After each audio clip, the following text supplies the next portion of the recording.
Peace, love, and divine light, beautiful souls. Welcome back to the channel. It is I, Dr. Gabrielle, here to take on the next session and how you can raise your vibration.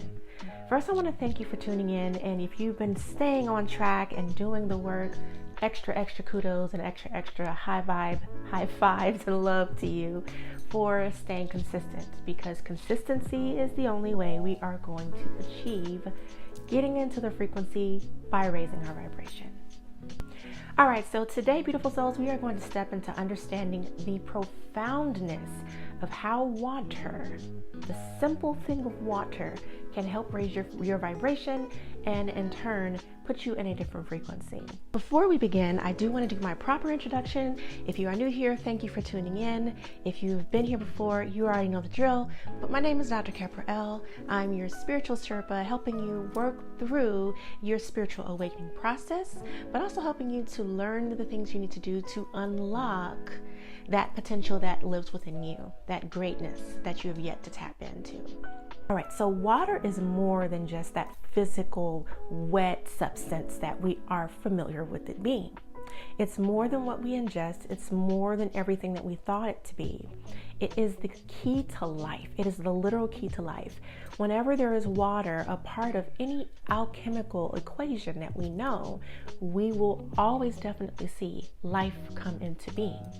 Now, this intelligent substance, this element of divinity, I would like to call it, is living. It may not be breathing, but it is definitely living, and it has a memory. When we learn how to respect it for what it is, then we can learn how to program it within us and outside of us. And we're going to go into some of the practical ways you can do that a little bit down the line. So we all know the importance of ingesting water, staying hydrated, drinking the right kinds of water, because there's many different forms, but then also knowing that we are made up of so much of this massive element.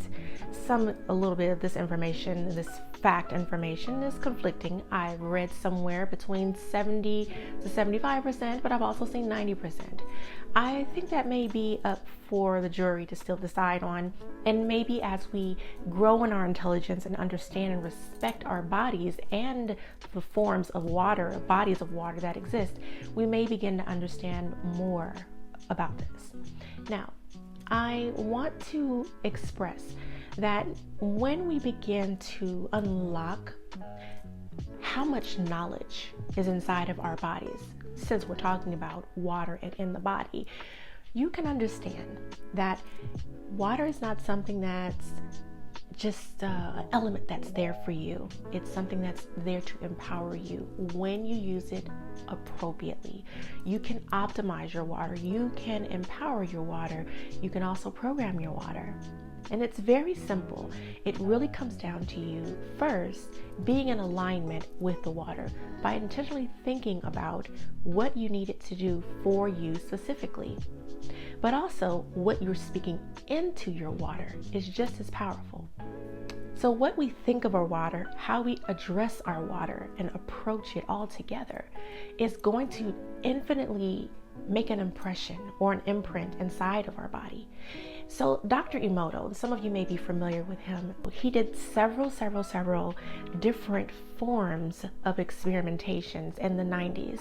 And these experiments were all based around water and how water is programmable and superbly intelligent.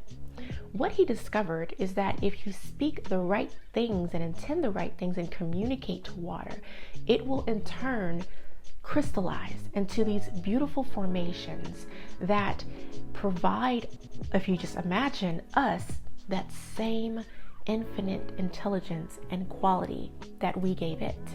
It is reciprocal, just like air, as we talked about in the previous video. Now, if you are unfamiliar with Dr. Emoto and all of his findings, all of his experimentations, because he had several different kinds, I highly suggest you check out his books, but also look for some of his video evidence of these different experiments that he did and he presented to the world. They can be found on YouTube. So do a deep dive and a spiral into that if you really want to know more, which I definitely highly suggest that you do. All right. Also, just keep in mind that when you develop this connection to water by doing this research, I want you to think about this. What do you think that this water is going to do for you now that you know how to power it, empower it, and optimize it? What do you think it'll do for your body? If you don't mind, share your thoughts inside of the comments below. Now, another thing that you can do to water, which I didn't discover until a little bit after discovering Dr. Emoto's findings, was how to use energy symbols to vibrate that water to a higher frequency level. Now, there are going to be some symbols I will leave inside of the comments below. You can download that, and what you'll do is you'll print it out and you can place your water on side or on top of that paper, and that paper's energy, because it's a universal symbol, that will send vibrations into your water, and when you ingest it, it's going to also do the same for your body. So just keeping that in mind. Now, you can also use Reiki energy if you are a Reiki therapist or you know one.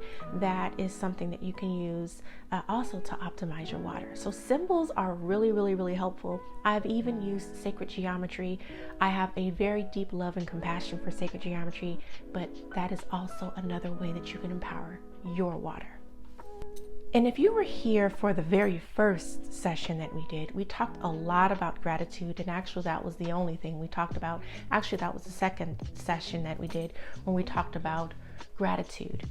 Giving the proper gratitude to your water is also very powerful. Again, remembering that the power of gratitude is like a super burst of energy. So it's filled with love, bliss, compassion. It's full of many different emotions, and emotions, as we already know, energy in motion, is very powerful. It can transform anything, and it can actually elevate anything as well. Water is no different. And so taking gratitude, taking account for the emotions as you are holding that bottle of water and sending that vibration inside of the water, intentionalizing what you need it to do for you, those are all just different ways that you can do it. And it just imagine how powerful it can and will be after doing this. Now, another thing that people often tend to do is affirmations. And so that's something that's writing an affirmation on your bottle. And that is what I always suggest my children to do if they're not feeling their best, if they're feeling under the weather. I am well, I am feeling better, things like that. Really does help program that water to give you what you need to get well and be well. And then the last thing I want to talk about is using the water in your showers and your baths. Now, we use it for cleansing in this aspect, but this is probably for me, one of the most powerful ways that I have found water to be effective inside of my life. Through my discovery of spiritual baths, bath salts, and detoxes, of course, a very important part of that is having the water. It's a 2-3 part component, an alchemy of things that works together to give you that ultimate cleanse that you and your soul are in dire need of. If you haven't seen them yet, you can definitely check out my store. I have several that are available to you there, some on the goddess level and then some on the deeper cleansing level, detox levels. Again, you can find it on the store in the links below at goddessharmony.services. All right, now what I discovered with that is that water also can be programmed, whether you're holding it or not. It's an intention that you send out to it that it's doing a job and doing a duty. So what I would begin to do before I would take my spiritual bath and detox is program my water. If I'm taking a bath, I'm literally putting inside of my hand an affirmation, or I am programming an energy ball, and then I am placing it into the water so that I am intentionalizing at the highest point possible what this water can do for me and for my life. On the days that I'm a little bit more rushed, I would actually take a shower, and it would be an intentional shower. And there have been plenty of clients that I would suggest this to, because how we start our day is everything to this journey. When you are, let's say, in a rush and maybe you have 5 to 10 minutes, it's even just as powerful if, let's say, you were taking a 20 or 30-minute shower. And yes, people do take those kinds of long showers. I know a few. But when you take the intention of what you want the shower to do for you or what it needs to do for you and send that out to that shower water, you will find yourself feeling more refreshed than if you just took a shower without the intention. That's how powerful it is. And I would say, if you don't believe me, do both. Do one in the morning with it and do one without it. And then do a journal copy of what it felt like with it and what it felt like without, for your own sake. It's your own experiment, right? So those are all the tips that I have for you today. I did want to try to keep this one a little short and sweet, but we've already gone through the element of air through the breathing, and now we've gone through water. And stay tuned, because now we're going to go through the proper grounding techniques that can raise your vibration, and that is your earth element. And then we'll go on from there. I thank you so very much for tuning in. Don't forget to like, share, and subscribe. Share this with at least 5 people, because as I told you all before, we are coming into this eclipse season and phase of our existence, and inside of each eclipse we are getting downloads and upgrades to our DNA. The more we raise our frequency or raise our vibration, we can reach the frequency that is meant for us to have through these different eclipse moments that are going on. Okay, so also, if you have not yet, please download your free checklist. It will be in the comments below and inside of the description, and a few other things for you, as well as that free download for today. I thank you again for tuning in, and as always, and in always, sending you my love, it's Kepra L.